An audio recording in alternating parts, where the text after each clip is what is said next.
긍정적이고 유익한 말은 어려움을 피하고 큰 복을 받는 것을 볼 수 있습니다. 긍정적인 말을 했느냐 아니면 부정적인 말을 했느냐에 따라 그 결과가 엄청나게 다른 것을 알 수 있지요. 그러므로 우리는 긍정적이고 유익한 말, 진리의 말만 해야 하겠습니다. 에베소서 4장 29절에 무릇 더러운 말은 너희 입 밖에도 내지 말고 오직 덕을 세우는 데 소용되는 대로 선한 말을 하여 듣는 자들에게 은혜를 끼치게 하라 했습니다. 이처럼 은혜를 끼치는 말, 덕을 세우는 선한 말은 유익한 말입니다. 또한 믿음을 심어주는 말, 하나님께 영광 돌리는 말, 생명을 살리는 말, 즉 긍정적인 믿음의 고백, 찬양하고 전도하는 입 또한 유익한 말이지요. 이 시간은 이런 유익한 말에 대해 살펴보겠습니다.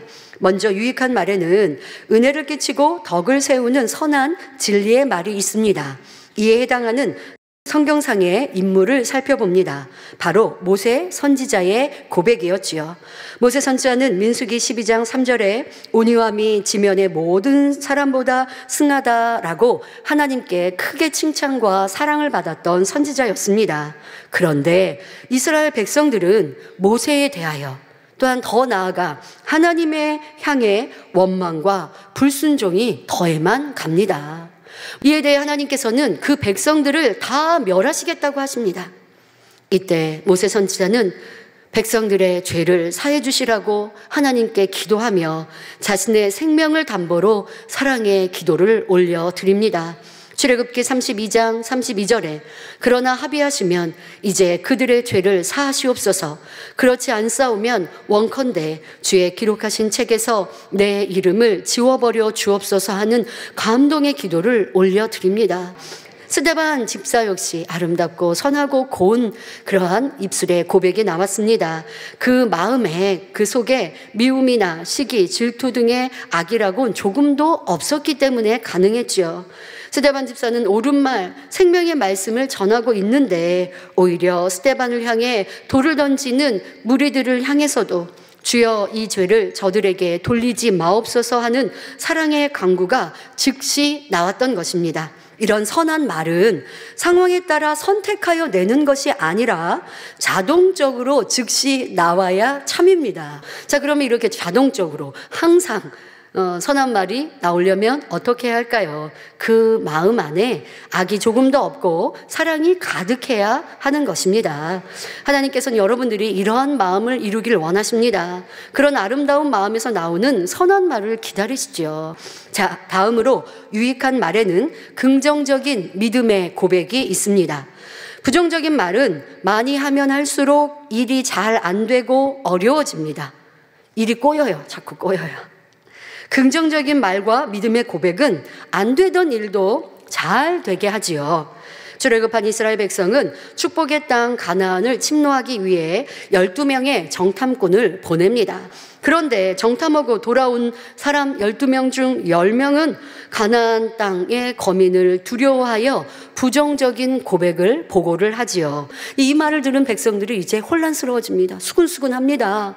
이렇게 좀 어려운 상황, 힘들어지는 상황을 보고 여호수아 갈렙, 12명 중 2명인 여호수아 갈렙이 이제 긍정적인 믿음의 고백을 합니다. 아니다. 우리가 올라가면 취할 수 있다. 이렇게 고백을 합니다.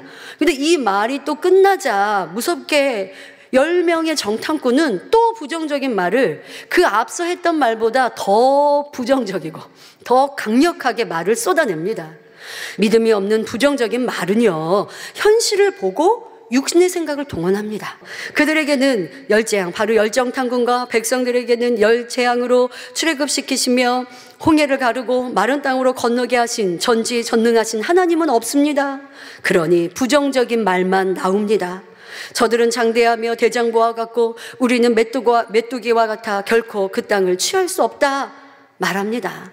믿음과 현실적인 육신의 생각은 너무도 큰 차이가 납니다. 바로 할 수 있다 했던, 그 땅을 취할 수 있다 했던 여호수아 갈렙은 가나안 땅에 들어갔습니다. 하지만 이 둘을 제외한 출애굽 1세대는 광야에서 다 죽고 말았습니다. 그들이 그랬거든요. 이 광야에서 죽으면 낫겠다. 그냥 우리는 이 광야에서 죽는 게 더 낫겠다. 그들이 그렇게 고백한 대로 그대로 되었습니다. 이 말씀은 지금 우리의 삶에도 천국 가는 여정에도 그대로 적용됩니다. 하지만 현실을 보고 주변과 환경의 영향을 받아 부정적인 고백을 이루면 있던 믿음과 성령 충만함도 잃어버립니다. 자, 우리는 아무리 현실의 문제가 어렵고 힘들더라도 부정적인 고백으로 백성들까지 멸망으로 몰고 간 열정탐꾼처럼 되지 말아야겠습니다. 안 될 것 같습니다. 어려워 보입니다. 아무래도 힘들 것 같은데요. 이런 부정적인 말을 하지 맙시다. 우리가 입으로 낸 말은요, 사단이 올무를 잡습니다.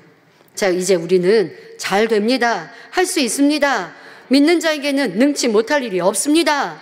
아버지 하나님은 우리의 편이십니다. 우리와 함께 하십니다. 만민을 통해 영광 받으십니다. 목자의 하나님이십니다. 자, 이런 긍정적인 말, 믿음의 고백으로 마음과 주변 환경도 바꿀 수 있어야겠습니다. 자, 이 외에도 유익한 말로 믿음을 심어주는 말, 생명을 살리는 말이 있습니다. 여기에는 전도, 권면, 위로의 말 등이 포함되지요.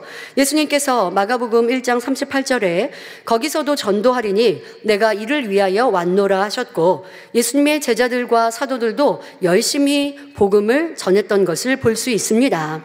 영원한 생명을 얻게 하는 전도는 사람을 살리는 최고의 유익한 말입니다. 또 하나님을 믿는 성도여도 죄를 짓고 있을 때 하나님 말씀으로 권면하거나 믿음을 확고하게 할 수 있도록 가르치는 말 또한 생명을 살리는 유익한 말입니다. 자, 그러나 권면함에 있어서도 데살로니가전서 2장 11절에 너희 각 사람에게 아비가 자기 자녀에게 하듯 권면하라. 그러니까 사랑을 가지고 권면해야 하는 것을 말씀하고 계십니다. 또 사랑으로 상대에게 필요 적절한 그런 말을 해야죠. 그냥 기분 상하니까 그냥 말하고 지적하고 이러라는 말씀이 아니라 항상 피차에 권면하라 하셨어도 필요 적절하게 해야 하겠습니다. 자, 그러기 위해서는 어떤 악한 감정도 없고 오직 상대를 긍휼히 여기는 사랑의 마음일 때 가능합니다. 아유, 저 사람은 왜 저렇게 변화가 안 되지 하며 답답한 마음, 불편한 마음이 있을 때는요, 아무리 조용히 선하게 조심스럽게 말한다 해도 상대에게 생명이 변화가 되지 않습니다. 그러니 먼저 우리 자신을, 마음을 돌아보아 불편함을 버리고 사랑으로 많이 기도한 후 상대방을 먼저 많이 기도해 두세요. 그리고 성령의 주관을 받을 때 그때 권면하는 것이 더디 말하는 것 같아도 더 효과적으로 변화될 수 있는 때입니다. 그러니 조급하면 안 되고 오직 선과 사랑으로 말할 때 화평 속에 아름다운 열매를 맺을 수 있습니다. 그러나 선한 말만 해야지, 진리의 말만 해야지 생각하고 다짐해도 잘 되어지지 않을 때가 있습니다.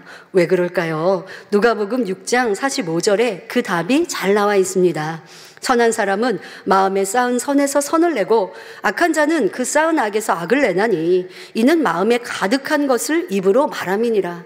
자, 그러니 자신의 마음을 진리로 변화시킨 만큼 단물을 낼 수 있다는 것을 우리는 알아야 합니다. 자, 예를 들어 우물에, 물을 퍼내는 우물에 더러운 찌꺼기가 가득 있으면 깨끗한 물을 낼 수 없습니다. 자, 그러나 샘이 더러우면, 우물이 더러우면 직접 들어가서 더러운 것을 청소하면 깨끗해지지만 사람의 마음은 직접 들어가서 청소할 수도 없으니 어찌해야 할까요? 항상 선한 말을 낼 수 있도록 힘써 마음을 청소하면 됩니다. 자, 마음을 청소하는 방법은 바로 성경에 나오는 말씀 중 하라는 것은 하고 하지 말라는 것은 하지 않고 버리라는 것은 버리고 지키라는 것은 지켜나가는 것입니다. 자, 그러나 어떤 더러운 것은, 우리 마음에 있는 어떤 더러운 것은 너무 오래돼서 찌들어 있기도 합니다. 그런 경우엔 쇠 수세미로 녹을 제거하듯이 영적으로는 금식이라는 쇠 수세미를 잘 사용하셔서 비진리의 녹을 제거하시면 되겠습니다. 이렇게 노력하다 보면 마음속의 모든 죄가 다 청소되어 항상 단물만 낼 수 있는 선한 마음이 될 수 있습니다. 이렇게 해서 우리의 말도 항상 여러분들이 주의해 가시는 행함 또한 이루신다면 무익한 말을 버리기 쉽습니다. 먼저 시편 39편 1절에 보니 내가 말하기를 나의 행위를 조심하여 내 혀로 범죄치 아니하리니 악인이 내 앞에 있을 때에 내가 내 입에 자갈을 먹이리라 하였도다 하신 말씀처럼 어떤 말을 하려고 할 때 잠시 좀 입을 다물고 멈춰 보십시오.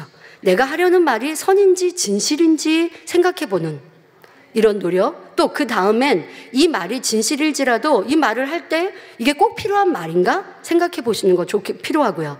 또 필요한 말이라 하더라도 이 말을 상대가 들을 때에 덕이 되고 은혜가 되고 힘이 되고 용기가 될까 하고 점검하신다면, 그리고 나서 말을 한다면 많은 무익한 말들이 줄어들 것입니다. 사랑하는 성도님들은 지금까지 말씀드린 유익한 말, 기도하며 찬양하고 하나님의 역사에 감사와 영광을 돌리는 아름답고 지혜로운 입술이 되시기를 바랍니다. 그럴 때 아니 될 것도 되고 될 것은 더 잘 되며 들어와도 나가도 복받는 만민의 모든 성도님들이 되시길 기원드립니다.